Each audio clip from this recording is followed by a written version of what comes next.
Salut, bienvenue sur mon podcast Désencombre ta vie. Je suis Nadia, coach en rangement et en organisation. Tu m'écoutes peut-être sur tes plateformes Apple Podcast, Deezer ou Spotify. Dans ce cas-là, n'hésite pas à me laisser un commentaire sur l'épisode du podcast et à me mettre une note avec beaucoup d'étoiles de préférence. Si tu me regardes sur YouTube, bienvenue sur ma chaîne du même nom. Aujourd'hui, on va parler du sujet de s'écouter enfin. Qu'est-ce que ça veut dire s'écouter enfin ? Je voulais partager avec toi qui m'écoutes et avec vous toutes et tous qui m'écoutez un chemin que je fais depuis quelques temps, ça doit faire à peu près 1 an, qui est d'écouter les émotions qui m'arrivent et d'écouter les sentiments, les choses que je ressens pour avancer. Je vais te donner des exemples et je vais entrer dans le concret. Moi j'ai souvent dit que je ressentais que j'avais la tête qui était coupée du corps, donc ça veut dire que j'étais très cérébrale, très dans le mental, dans l'intellectuel, et que je ne savais pas lire mes émotions, je ne savais pas lire ce qui me traversait, je ne savais pas lire ce qui se passait dans mon corps. Par exemple, une anecdote pas rigolote du tout, mais il y a à peu près 15 ans, j'avais fait une infection du rein qui s'appelle une pyélonéphrite. Et cette infection du rein, avant que ça arrive à quelque chose de grave, ce qui était mon cas, il se passe des choses. C'est-à-dire que tu as de la fièvre depuis plusieurs jours, tu as mal au rein, tu peux plus marcher, tu as la migraine, enfin plein de trucs. En fait, effectivement, j'avais tout ça. C'est-à-dire que je tremblais de froid depuis des jours, j'étais dans mon lit depuis au moins 2 jours. Ça faisait 1 semaine que j'avais un lumbago, c'est-à-dire je me disais « Ah bah j'ai mal au dos », donc je marchais pliée en 2. Et puis comme cette époque-là, j'avais énormément de migraines, je prenais de l'ibuprofène en rafale contre la migraine. Mais en fait, tout ça, c'est que j'avais pas du tout la migraine. J'avais donc une infection rénale, mais j'écoutais pas la globalité de mon corps et je me concentrais sur des petits détails. J'ai la migraine, j'ai un lumbago et j'ai froid. Alors qu'en fait, j'avais une infection et j'avais de la fièvre. Donc ça s'est bien terminé, j'ai pas perdu mon rein, Dieu merci.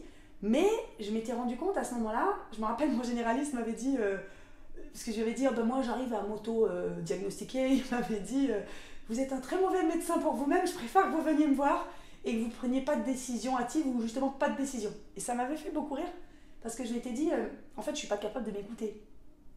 Je ne suis pas capable de ressentir ce que j'ai, je ne suis pas capable d'accorder de l'attention à ce que je ressens. Et j'étais pas fière de moi, je me disais c'est bizarre, parce que je dois quand même me chérir, il faut quand même que je m'occupe de moi-même et je ne sais pas le faire. Donc c'est vrai qu'à partir de ce jour-là, je me suis dit je vais être plus vigilante, dès que je vais avoir quelque chose, je ne vais pas hésiter à aller chez le médecin.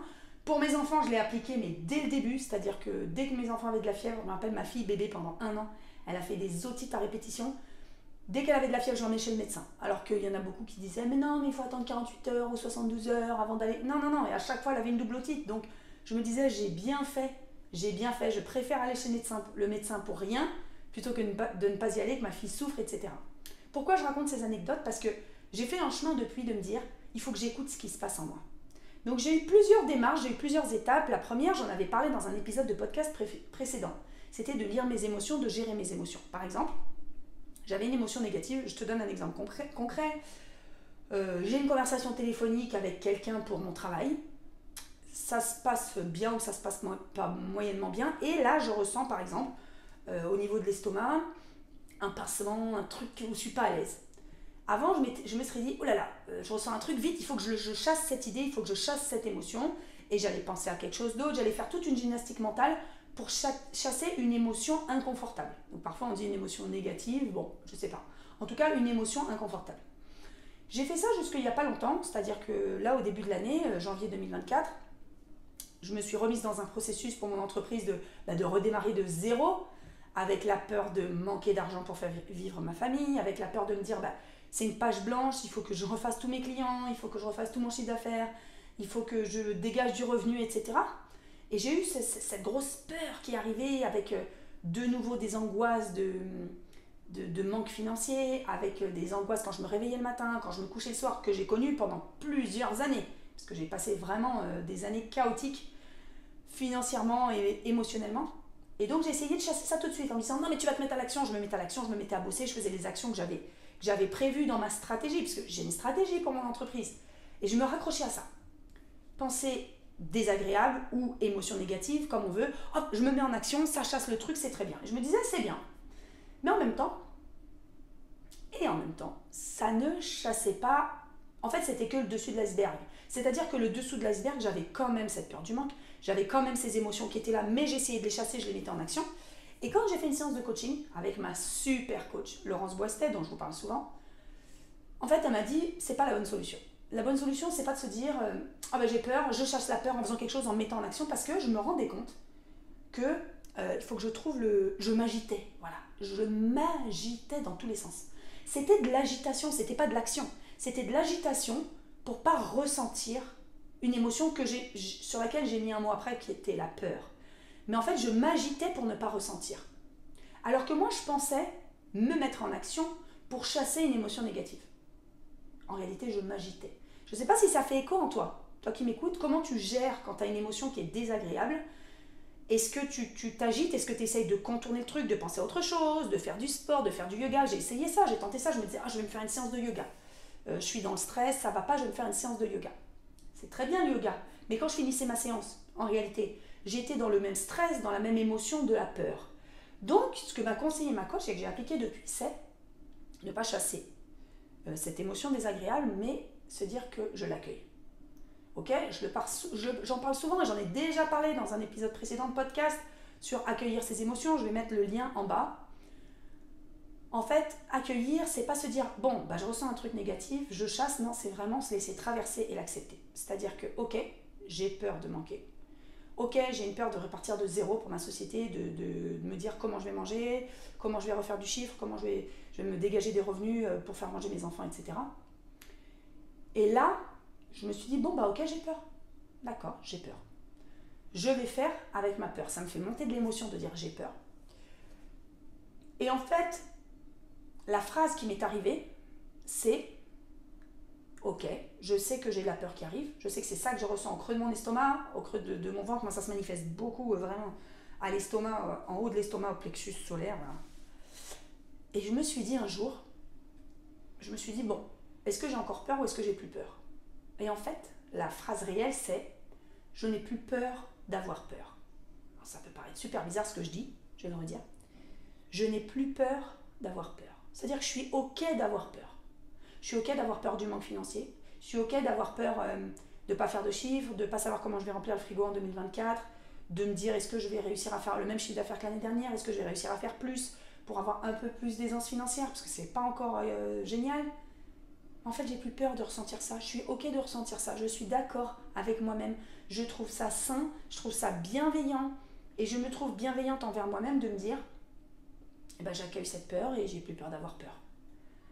Et ça peut paraître anodin, mais moi, ça m'a fait une libération monstrueuse. C'est-à-dire que depuis que je me suis dit ça, que je l'ai intégré, pas simplement dit, que je l'ai intégré, que je l'ai écouté, que je l'ai entré en moi et que je l'ai ancré en moi, je vibre plus ce manque, je me lève plus le matin en étouffant, je me couche plus en étouffant. Non, je suis ma stratégie à la lettre.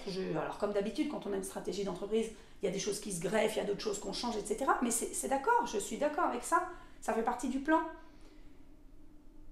Et donc je suis beaucoup plus sereine. Et je suis convaincue qu'en étant beaucoup plus sereine, je ne vais pas me disperser, je ne vais pas m'agiter. Et le fait de ne pas m'agiter, ça me fait aller dans la bonne direction. Donc j'aimerais bien que toi qui me regardes, tu te poses cette question-là. Est-ce que tu as tendance à t'agiter quand tu ne veux pas entendre quelque chose qui est difficile? Également, est-ce que tu arrives à te rendre compte des inconforts dans ton corps? Moi, parfois, quelqu'un va me parler et ça va me piquer. Ça va me piquer. Et je ne vais pas savoir pourquoi. Et on peut facilement se dire ouais, ce qu'il a dit c'est nul, oh il m'a blessé, il m'a touché, ou bien je suis pas d'accord avec ce qu'il a dit, ou c'est un méchant, machin, mais en fait c'est pas ça. Il faut aller creuser beaucoup plus profondément. Qu'est-ce que je ressens sur ce qu'il a dit? Donc ce qu'il a dit, qu'est-ce que je ressens dessus?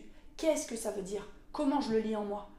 Et surtout, qu'est-ce que je mets en place comme action pour contrer cette chose-là? Et c'est ça qui est intéressant. Parfois on va ressentir de la jalousie, j'en ai parlé avec une amie ces jours-ci, c'était intéressant. Une amie à elle qui est comme un peu jalouse d'elle, de sa réussite professionnelle notamment. Et en fait, ça peut être sain d'être comme jaloux, ou en tout cas d'être comme attiré par la réussite de quelqu'un, parce que ça veut dire que c'est l'endroit où on veut être, c'est l'endroit où on voudrait aller. Donc, il ne faut pas se dire je suis rien qu'une merde, je suis jalouse de ça. Non, c'est pas jalouse. Parfois, ça peut être positif et de se dire je touche du doigt ce que je voudrais faire. Je touche du doigt où je voudrais aller. Et c'est ça. Mais ça, il faut l'analyser. Parce qu'on peut pas se le dire d'un coup. Moi, je ne suis pas capable tout de suite de me dire ce qui a été. Mais quand je ressens quelque chose, tac, je me dis, tiens, il y a quelque chose qui vient, je ressens quelque chose. Et après, j'essaie d'y réfléchir. Je vais te donner un autre exemple hyper intéressant pour moi de m'écouter, enfin. Je fais un travail depuis quelques temps sur mes rêves.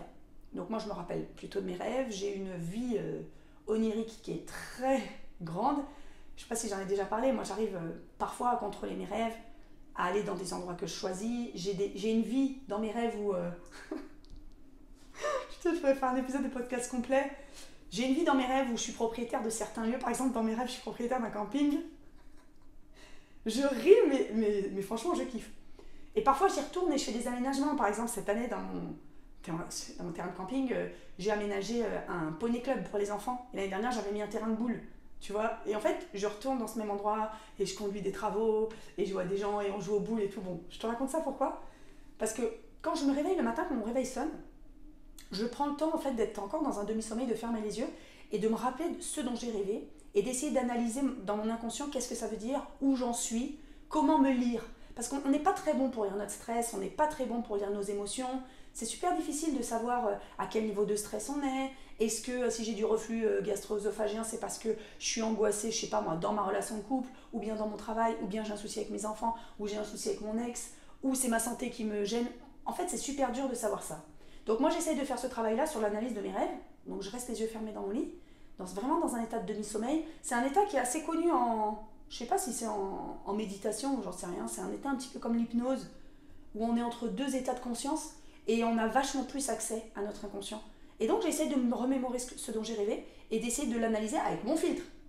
Avec mon filtre. Parce que par exemple, quand on dit « Oh, tu perds tes dents dans un rêve, ça veut dire ça », en fait, c'est pas vrai. Hein, parce que c'est quelle analyse j'en fais moi. Par exemple, pendant quelques temps, je rêvais que je prenais le TGV et tout allait très vite et j'étais dans un bus, j'étais dans un TGV. En fait, je fonçais. Ça peut être je fuis une situation ou ça peut être je suis une fusée, j'ai envie d'être une fusée dans mon business. Et ce sont deux choses qui sont complètement antinomiques. Je fuis la situation où je vais vite dans mon business et rien ne m'arrête. Ça dépend vraiment de l'interprétation que j'en fais. Moi, l'interprétation que j'en faisais, c'est faut que ça fonce, je m'arrête pas, j'y vais. Bon, depuis ça, j'ai repris des trains et j'ai fait des pauses dans mes rêves. C'est-à-dire que je prenais un train, un peu genre l'Orient Express, et je faisais des pauses, et je visitais, et je profitais de la vue, et je reprenais le train. D'ailleurs, l'Orient Express ne va pas vite. Donc j'appréciais un voyage. Et j'étais pas dans une fusée, en tout cas pas dans un train à grande vitesse sans arrêt.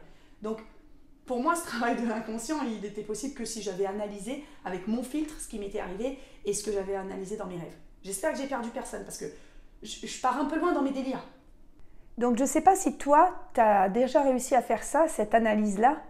Si tu fais des voyages dans tes rêves ou pas, dis-moi ça en commentaire. Bon, je sais pas si on est beaucoup dans ce monde-là, mais peut-être que tu es dans mon équipe. Ça me plairait de savoir que j'ai des copines qui sont dans la même team. Et donc, je trouve que c'est intéressant parce que ça permet de se reconnecter à son corps, de reconnecter corps-esprit. Moi, ce que j'avais aimé l'année dernière pendant ma retraite pour femmes, que j'ai animée avec mon amie et coach Fanny Perron, elle avait dit, j'avais beaucoup aimé, elle parlait de la reconnexion cœur, corps, esprit. Cœur, corps, esprit. Et ça m'a beaucoup parlé. Je me suis beaucoup vue avec un alignement où comment tu arrives à reconnecter tout ça sans que ça soit coupé. Et je trouve que ce travail, il est vraiment puissant parce qu'il nous reconnecte à tout notre être. On ne peut pas être qu'un cerveau ou on ne peut pas être qu'un corps. Moi, j'ai toujours été pendant très longtemps qu'un seul cerveau et ça m'aide à la reconnexion à mon corps et ça m'aide aussi à être plus chaleureuse dans l'accueil de mon corps et de mes émotions et beaucoup plus bienveillante avec mon corps. J'espère que cet épisode t'a plu. Dis-moi en commentaire si ça a fait écho à quelque chose en toi. Partage-moi ce que toi tu ressens avec tes émotions, comment tu les accueilles, comment tu te laisses traverser ou pas. Peut-être que tu étais comme moi il y a quelques années. N'hésite pas donc à me laisser un commentaire sur YouTube, un sur les plateformes de podcast. Merci pour ton soutien et je te dis à très bientôt. Ciao, ciao!